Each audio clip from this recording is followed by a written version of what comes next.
Jonathan, it's great to see you today. Thanks so much, Jason. It's a pleasure to be back. So, Jonathan, you've been carefully following the war in Ukraine since it began, and you've seen that recently the US has been making overtures to Russia to try to end this war. And they've been talking about different scenarios. But so far, it seems like Vladimir Putin is totally uninterested. Actually, in the eyes of Putin, Russia is winning. What do you think about that? So I've been following, not just since the start of the full-scale war. Obviously, the channel that I created only got going immediately after the first missiles were striking. But I was following this through earlier than that, 2021. And it seemed to me, even though it's horrific to think about it, it's horrific to face that reality. It seemed to me obvious that Putin was going to invade full scale. In the same way, it seems to me obvious now that he can no longer end the war. Yes, there's been a certain triumphalism in some of his recent speeches, which suggest he thinks he's winning. That almost doesn't matter now because I think he has started to comprehend the depths of economic crisis that Russia is in, that he has got the country into. Before this war, he'd amassed a huge war chest. He was balancing the books of the budget. Russia was making money hand over fist through its hydrocarbon sales. And despite huge chunks of that being sort of stolen along the way, there was still enough money to kind of keep the whole country going and pretty much keep them on side with his regime. That is not the case now. I think he's created a huge financial bubble in order to finance this war. And if war was to stop, this machine would just fly apart. And I think he has some good economists working for him. And I think he has started to listen to some of the things they're saying. He knows that he cannot get off this express train of war. Otherwise, this could be the end of his regime. That I don't think is a reality that's quite faced by. I'm not sure that either Biden's team faced this. I'm not sure that Kellogg and others have truly understood this. Putin is not interested in war because he cannot exist without war at this point.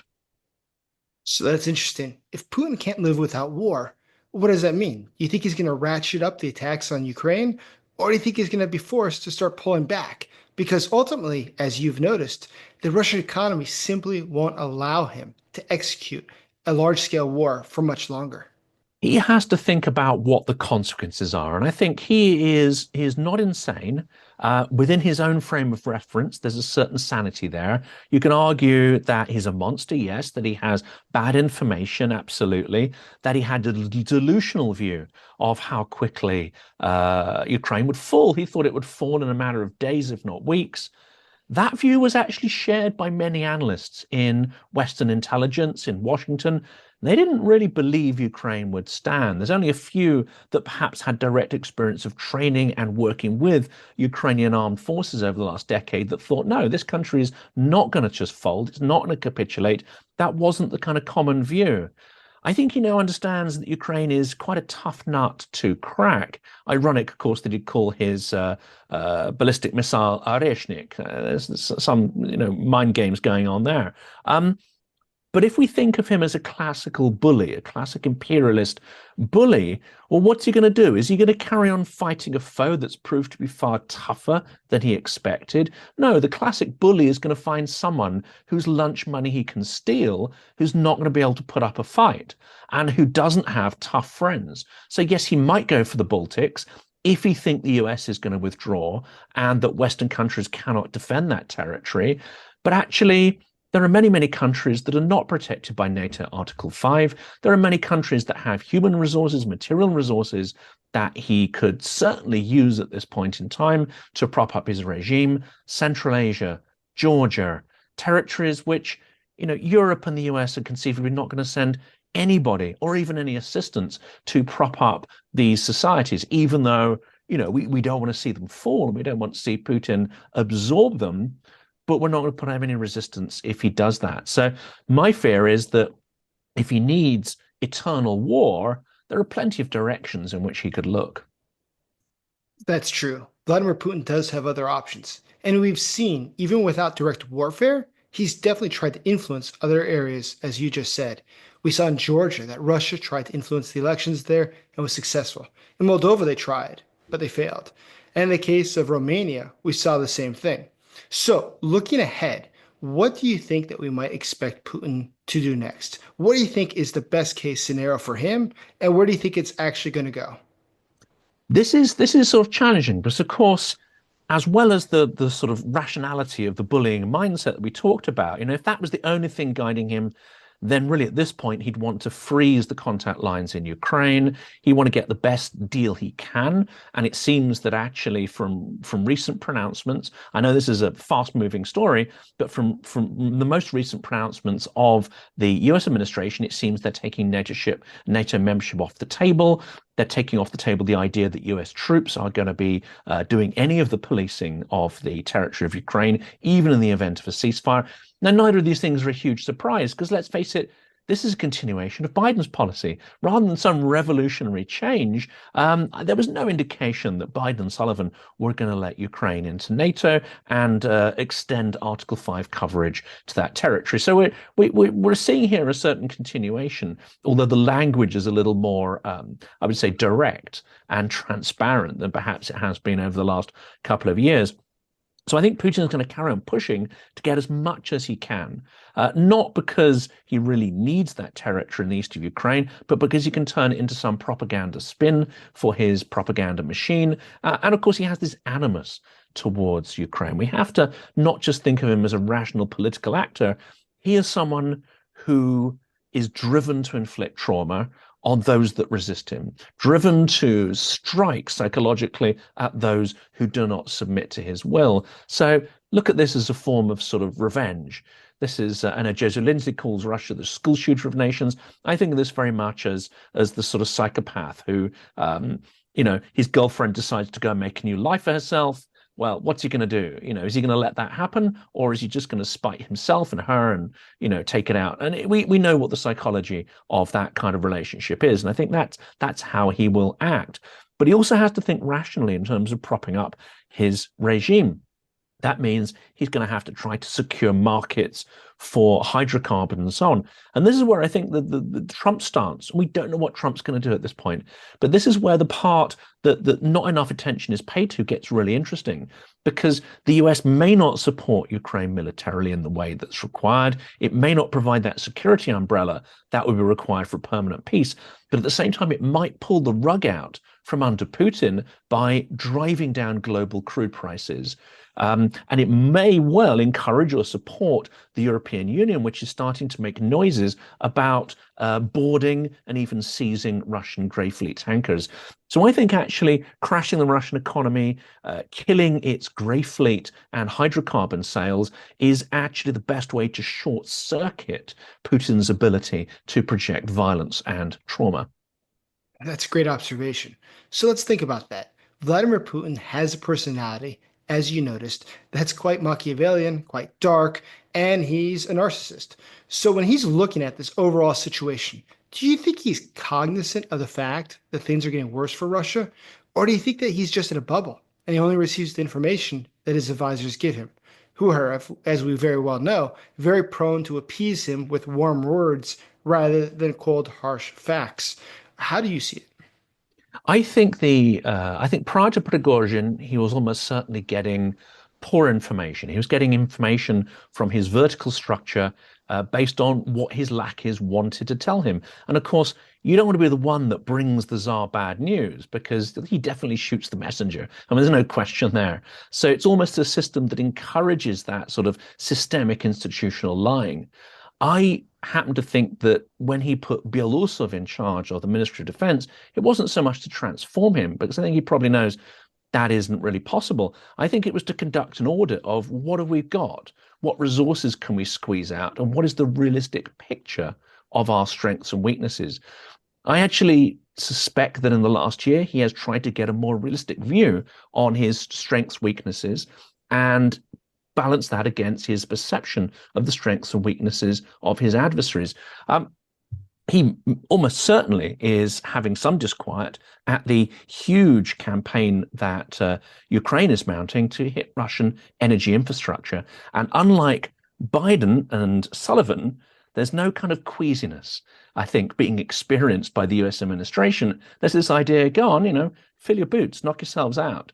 We don't really care about this escalation thing. We're not going to manage it. Do what you want with your weapons. And in some way, we're not going to endorse it. You're not going to be using US weapons to do it, but go for it, because that ultimately will help the US position eventually to try and force a negotiation.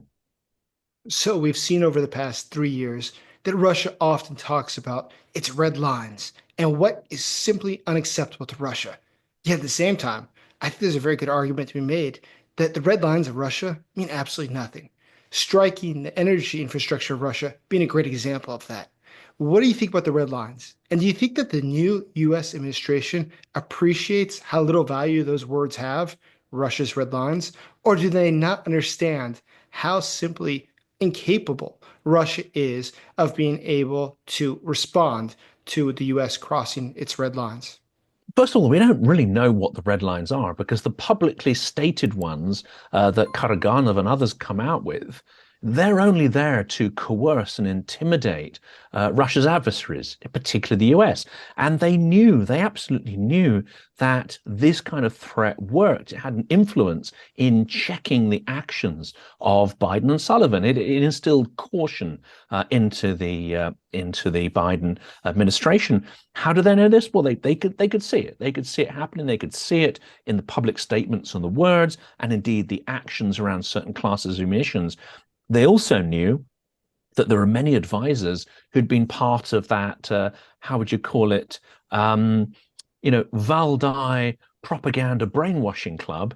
They knew there were plenty of people that they had managed to inculcate into a certain way of thinking, a realist geopolitical way of thinking, that were actually considered experts and counted on as experts by the security infrastructure within the national intelligence part of the US government. So they knew these messages were getting through. They knew that the coercive manipulation was working.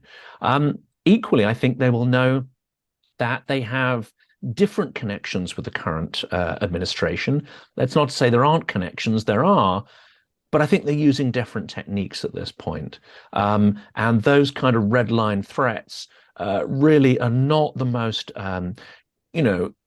powerful tool they've got in their armory at this point in time. Rather, American exceptionalism, isolationism, and to an extent, the sort of MAGA agenda is, I think, far more favorable if it can be used, in a way that benefits them. And I'm not convinced they have full control over that. And therefore, we've seen these sort of manipulative statements and threats around red lines and the nuclear arsenal. We've seen them kind of drop away.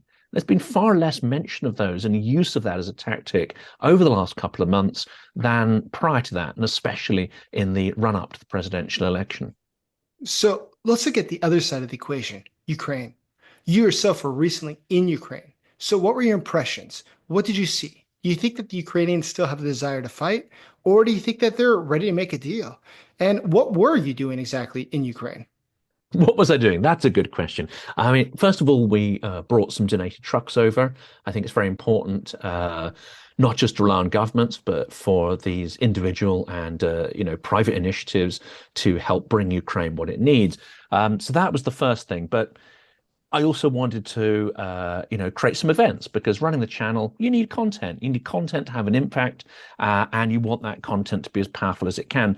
So I wanted to make sure that I would do lots of interviews on the ground. I also wanted to make sure that those two events would be have a huge impact. And I think they were, in terms of quality of content, quality of insights. They're two of the most interesting episodes on the channel out of 600 odd, hours of material. And I think for those who really want to understand the source of Russian aggression and Russian violence, then certainly the event we did in Kiev is one of the best extrapolations of that, the best explanations by one of Ukraine's leading intellectuals, Vladimir Yermolenko. But of course, in addition to that, I mean, this is all very sort of focused planning. I wanted to also have a connection with people and have lots of private conversations that weren't recorded. So I get a genuine sense of what's going on, how people think, how they feel. I don't use the term fatigue, because fatigue, I think, is a concept that is applied to people who aren't fighting and who aren't in this sort of existential existence and aren't under the barrage of missiles. It's people who are fatigued by looking at and going, oh, is this war still going on? Is it not over yet? Ukrainians are exhausted. I think that is a better phrase to use. They're exhausted, but everybody I spoke to they articulated they have no option. you either resist or you cease to exist, or we cease to have a country. And that understanding seemed to be absolutely prevalent. I think there's also privately amongst Ukrainians, and I got this real sense there that politics hasn't ceased. And Ukraine hasn't ceased being a democratic culture just because constitutionally they cannot have an election at this point. So you get this sense of politics that's kind of there. It's almost like bulbs in the soil. And it doesn't stop people having conversations and debating things. And this is really important for people to understand that there still is this sort of democratic environment. Not everyone thinks, in fact, no one thinks that Zelensky is a saint or a god. Many people support him who didn't vote for him, but equally, when this is all over, would see no reason to vote for him again. So I think there's this buoyant, energetic politics that is just it's just sort of there. It's like waiting the winter out, ready to burst forth. And I think it's very difficult. It's impossible, in fact, to predict what form that's going to take. But that's kind of exciting as well, because that means Ukraine is a vibrant, democratic system that has not been eroded or destroyed by the war. And I think that is a critical sense. So, looking ahead, based upon your recent trip to Ukraine, as well as the fact that your channel is covering the war intensely since the very beginning, what do you see? Do you think that the Ukrainians are going to be able to keep fighting without the support from the United States, which they'd relied on before? Or do you think the Europeans will step up? Or do you think this proposal of trading rare earth metals for support from the US will be successful? And do you think that there's any deeper strategy with the idea of trading rare earth metals from Ukraine for US weapons? I think all of the above. I think Ukraine is doing all of these because you can't just put all your eggs in one basket. And I think Zelensky is an extremely shrewd operator. I also suspect that he's kind of understood the transactional nature of the Trump regime far quicker, far sooner than most world leaders who were simply sort of, waiting the moment with bated breath and not really wanting to think too hard about what's going to come next. No, I think Ukraine has been planning for many, many months on strategies that will actually cut through and work with the new sort of spirit at play in the White House. Therefore, I think the rare earth strategy is a stroke of genius. It's the only thing at this point that I believe is really holding Trump's attention. Otherwise, what is there? His view, I think, is that you could tip weapons into this country. You could even generate loans Ukraine so it can buy those weapons, but where's your collateral? Where's your guarantee you're going to get that money back? Especially if it loses more territory and its economy becomes more precarious. So I think this is a very shrewd move to show him that there's collateral there, that any investment made in Ukrainian security and victory can be repaid. And in that instance, I think it's kind of smart. I think the devil will be in the detail. But also we have to remember, for those who are saying, oh, goodness, this is American imperialism, they want to strip all of the wealth out of the country. We have to remember that at the moment, Ukraine has a buoyant tech sector. It has a buoyant defense, military industrial complex. It has incredibly strong agriculture. So it's not going to be reliant on these extraction industries for its entire economy. In fact, that's barely touched at the moment. And Ukraine is still able to develop certain sectors. So this is almost like the sort of, the cherry on the cake piece. And also remember, these territories in the east are utterly destroyed. They're denuded of people. All the people who get up and go in entrepreneurialism have got up and left. Those who remain are people who physically, are either tied to the land or have elderly relatives or just aren't of the mindset to sort of move off. And the traditional industries have been razed to the ground and destroyed. Very unlikely that many of those will be coming back. So this is another genius move. No Ukrainian politician is going to say, look, we cannot rebuild these areas. We cannot afford to, because that is politically unacceptable. But this is the reality. And if you can find a way to make these territories economically viable, you'll be adding not just to the overall security of Ukraine's budget, you'll be adding to its geographic security because you'll be getting people to come back. You'll be getting powers and foreign corporations to invest in that area, and then they will put in potentially the security to protect their investments. So it works on a number of levels. I think it's a very, very smart strategy. But again, you cannot rely on that alone. There is the potential that the US could completely, cut clean from Ukraine and say, well, we're done here. Whatever happens will happen. My personal view is that means not just surrendering Ukraine, but surrendering Europe to Russia potentially over the next couple of years, which is extremely dangerous for global democracy. And it's a moot question as to whether Europe will kind of step up and recognize that threat. But again, Ukraine needs all of these things to be firing and not just have a sort of single strategy. Well, Jonathan, you seem like, despite 3 years and hundreds of interviews, you're quite bullish on Ukraine. It was really great talking with you today. And I'm especially bullish having been there and seen it and seen the extraordinary resilience and innovative qualities of Ukrainians. We're always happy to have you in town, Jonathan. Thanks for your time. Jason, thank you.